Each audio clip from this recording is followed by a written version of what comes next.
वाडा वाशिरे गटामधून तुम्ही समीर काळूराम सुपे अर्ज दाखल केलाय. राष्ट्रवादी काँग्रेस गेले कित्येक वर्ष हा भाग प्रतिनिधी असले तरी पाणी असेल, रस्ते असतील, वीज असेल, अशा बऱ्याच गोष्टींपासून वंचित आहे.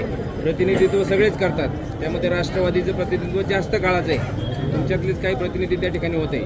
मात्र आता ह्याच्यात तुम्ही आणखी काय बदल करणार आहे ते सांगा.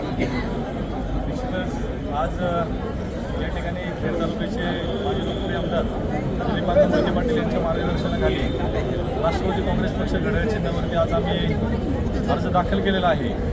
आमच्या पश्चिम भागाचा विचार करता अतिशय दुर्गम भाग असून अतिशय मोठ्या प्रमाणात विकास करणं गरजेचं आहे.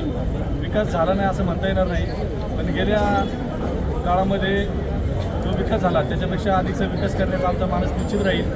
या 1-1.5 वर्षामध्ये रस्त्याचा जर विचार केला तर अतिशय वाईट परिस्थिती रस्त्याची आहे. पूर्ण रस्त्याची चाळण झालेली आहे. खऱ्या अर्थानं पश्चिम भागात जर कामं तुम्ही केली असेल तर दिलीप मोहिते पाटील यांनी केलेली आहे. त्यांच्या पावलावर पाऊल ठेवून भविष्यात आमच्या गटाचा सर्व विकास करण्याचं काम या ठिकाणी मी निश्चित करेन. महायुतीतला जो मुख्य घटक आहे पक्ष भाजप, ज्यांच्याकडे मुख्यमंत्रीपद आहे, राज्यात अनेक सत्ता आहेत, अशा पक्षाच्या माध्यमातून आणि शिंदे सेनेच्या माध्यमातून मागच्या वेळी तिथं प्रतिनिधित्व होतं. जिल्हा परिषद असेल, पंचायत समिती असेल, त्यांचं काय काम आहे की ज्याच्यात तुम्हाला आता उणिवा वाटतात? गेल्या 2.5 महिन्यापासून प्रत्येक गावोगावी वस्त्यांवरती फिरतोय. पण तुम्ही आता ज्यांची नावं घेतली तर तसं पाहिलं तर जर 100 कामं असतील तर त्यातली 99 कामं ही दिलीप मोहिते पाटलांची आहेत. फार क्वचित प्रमाणामध्ये कामं त्यांची दिसून येतात. खऱ्या अर्थानं जर जिल्हा परिषदचा विचार केला, पंचायत समितीचा विचार केला तर त्यांच्या माध्यमातून जी कामं होणं अपेक्षित होतं किंवा भागाचा विकास होणं जे अपेक्षित होतं ते झालेलं दिसून येत नाही. आदिवासी समाज जास्त तिथं वास्तव्याला आहे आणि आदिवासींचं जीवनमान कसं काही केल्याने सुधरत नाही. तुम्हाला काय वाटतं की जेणेकरून आता तुम्ही प्रतिनिधित्व केल्यानंतर भविष्यात तिथं काहीतरी वेगळं कराल? निश्चित तिथं हिरडाचं जे उत्पादन आहे त्याला जर बाजारभाव चांगला मिळाला तर निश्चित आदिवासींची परिस्थिती सुधारण्यास मदत होईल. एक पर्यटन स्थळ आहे, त्याच्यात काय तुमचं डेव्हलपमेंट असेल? खऱ्या अर्थानं मांजराला जे पर्यटन स्थळ झालं त्याच पद्धतीचं पर्यटन स्थळ आमच्याकडं वाड्यामध्ये कडुदेवी देवस्थान म्हणून या ठिकाणी पण झालेलं आहे. कडुदेवी देवस्थान रथच्या निमित्तानं रथचा मी उपाध्यक्ष आहे आणि माझे वडील काळूरामजी सुपे साहेब हे पंचायत समितीला सभापती म्हणून त्यांनी काम केलेलं आहे.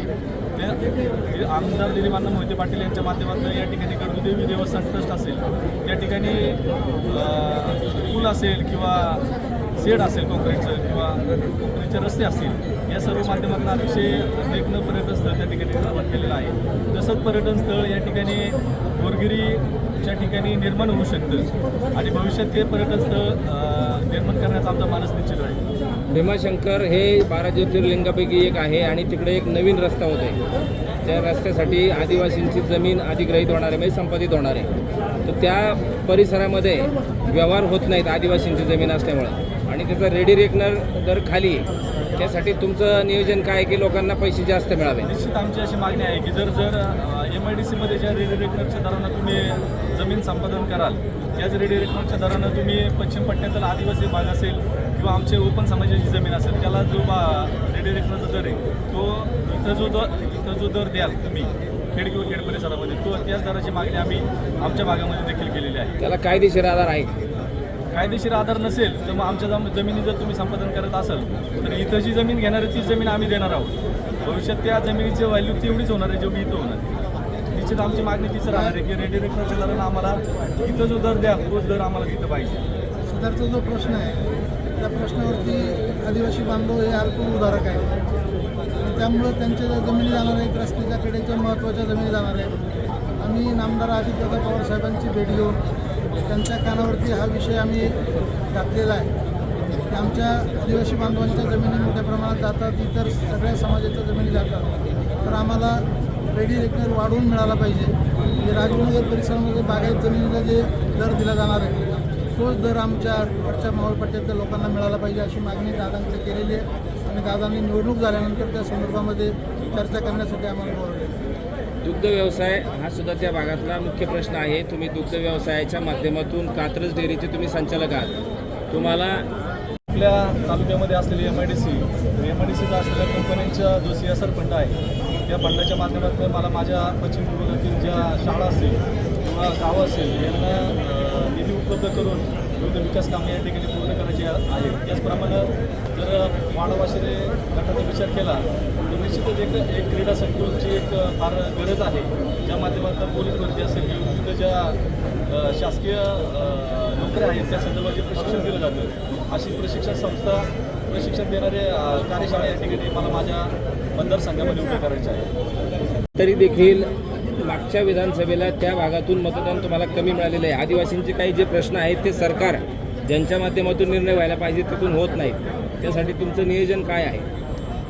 आदिवासींचे जे प्रश्न आहेत मोठ्या प्रमाणामध्ये आमदार दिलीपांना मोहिते पाटील यांनी त्या परिसरामध्ये शिक्षणाची सोय म्हणून स्वतःचं कॉलेज काढलं. त्या ठिकाणी आदिवासी मुलांना राहण्याची सोय म्हणून हॉस्टेल आणलं. आरोग्य केंद्र मोठ्या चांगल्या यांनी बांधून घेतलं आणि 3 आरोग्य केंद्र आमच्या मतदारसंघाच्या आरोग्याच्या सुविधा देखील चांगल्या केलेल्या आहेत. आणि आपण जे म्हणतोय की आदिवासी बांधवांचं जीवनमान उंचवण्याच्या दृष्टीनं त्या ठिकाणी पोटबंधारे करण्याच्या भूमिकेतनं आम्ही अजितदादांकडे मागणी केलेली आहे. पूर्वी आमदार दिलीपांना मोहिते पाटील यांनी पाबे बोरगिरीच्या परिसरात मी जिल्हा परिषदेच्या माध्यमातून कोल्हापूर पद्धतीचे बंधारे आणि प्रत्येक गावामध्ये 10 वर्षाच्या जिल्हा परिषदेच्या कालखंडामध्ये गाव तिथं पाझर तलाव, गाव तिथं बंधारा हा आम्ही केलेला आहे. नंतरच्या कालखंडामध्ये जिल्हा परिषदेला ज्यांनी नेतृत्व केलं त्यांनी मात्र एकही पाझर तलाव किंवा बंधारा केलेला नाही. आम्हाला माहिती आहे की पाऊस खूप पडतो आणि पाणी वाहून जातं. मग त्या ठिकाणी पाणी अडवलं पाहिजे. शिवकालीन टाक्या असतील अशा मोठ्या प्रमाणामध्ये त्या काळात आम्ही कामं केली आणि म्हणून आज टँकर आमच्याकडं यावं लागत नाही अशी परिस्थिती पाण्याची आम्ही चांगल्या पद्धतीने केली.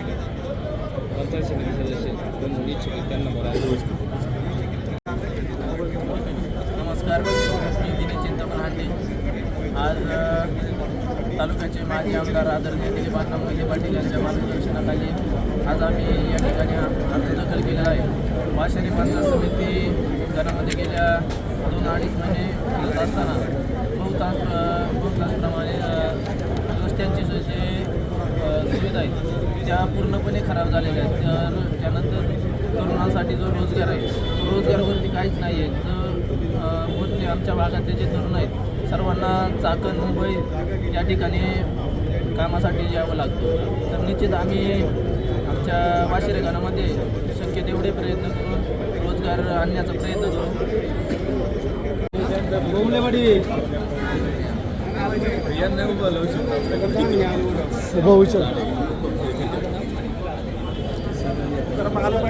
मला फ्लाईटला राहू ये इकडे. मी